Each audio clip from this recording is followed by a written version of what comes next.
Бул мыйзамды азыр сырттан келип алып, каалагандай калчап, каалагандай өздөрүнүн билгенинде кылып, көрүнгөндү жамандап, массалык маалымат каражаттары аркылуу, соц сайттар аркылуу, Instagram, TikTok аркылуу көрүнгөндү жамандап жасаса эле ошол туура деп ишене бербеш керек биздин элибиз дагы.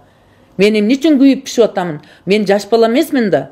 Ошол 47 жылдык мамлекеттик кызматта иштеген тажрыйбам менен эмне үчүн мен ушул Таттыбү Эргешбаева деген бир өзүнү юристмин деген кыздын путтосуп, чет өлкөлүк агенттик кызматыны жогорку кеңеште отуруп алып жасап атат. Мен бул маселе боюнча жетекчилердин бардыгын айттым. Жогорку кеңештин төрагасына айттым. Азыр мен расмий түрдө бул кызга айтамын, бул кыздын жасаган аракеттерин.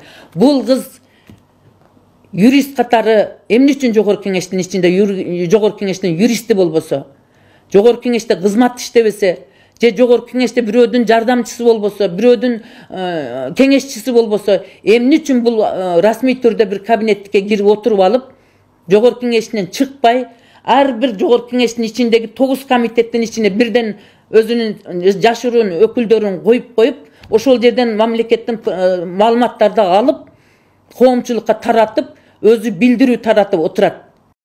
Facebook колдонуучусу Жазира Талайбекова: батыш кулдар бардык жерге метастаз засымал киришиптир. Жогорку кеңеш, комитет, аткаруу бийлигинде деги койчу өздөрүнө каршы бир мыйзамдарды өлүп баратса өткөзбөй келишкен илгертен эле. Бул жолу да ошол эле окуя, биз аны байкабай да калдык. Чырылдап байкуш демилгечи эле күйүп пышып жүрдү. Бүгүн күйгөнүнөн ушул сөздөрдү айтып жатат. Ишенген идеялаштары Шайлообек Атазовго окшогондор сатып кетишти. Надира Нарматованы эле эмес, бүтүндөй өлкөнүн кызыкчылыгын сатып кетишти. Биз калп эле Кыргызстанда биз кыргыздар өзүбүз бийбиз, өз үйүң өлөң төшөк деп жырга отурабыз. Бул убактылуу эле эмеспи деп кээде чочулайм.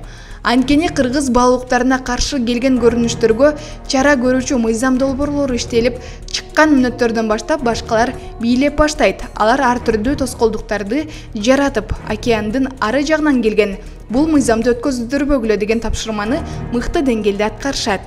Кантип? Биринчи, мыйзам долбоорунун демилгечилерин каралуу, шылдыңдоо материалдарын байма-бай чыгартышат. Экинчи, ал мыйзамды колдогондорду сатып алуу, манипуляция кылуу, шантаж кылуу жана башка ыкмалар менен мыйзамды колдоодон баш тарттырат. Үчүнчү, жогорку кеңеште олтурган агенттери, СМИлери, активист, блогер сөрөйлөрү аркылуу коомчулукка мыйзам жөнүндө туура эмес маалымат бердир деп ойлорду башка жака бурат. Төртүнчү, бүгүн бул видеодон укканымдай комитеттен кароодон алдырып тынышат экен. Болду, ошону менен аларды ооздуктай турган мыйзам жок.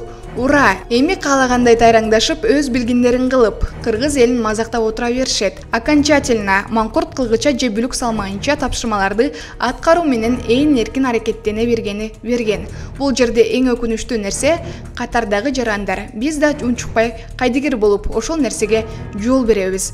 Качан ойгонобуз? НКО батыш кулдар качан ооздукталат? Балдардын баары маңкурт кылгандабы? Эркектер эриздеп. Кыскасы сөз көп. Ойгон элим. Азыркы кийинки жаштарыбыз бир жыныстуу никеге көнүмүш карай баштады.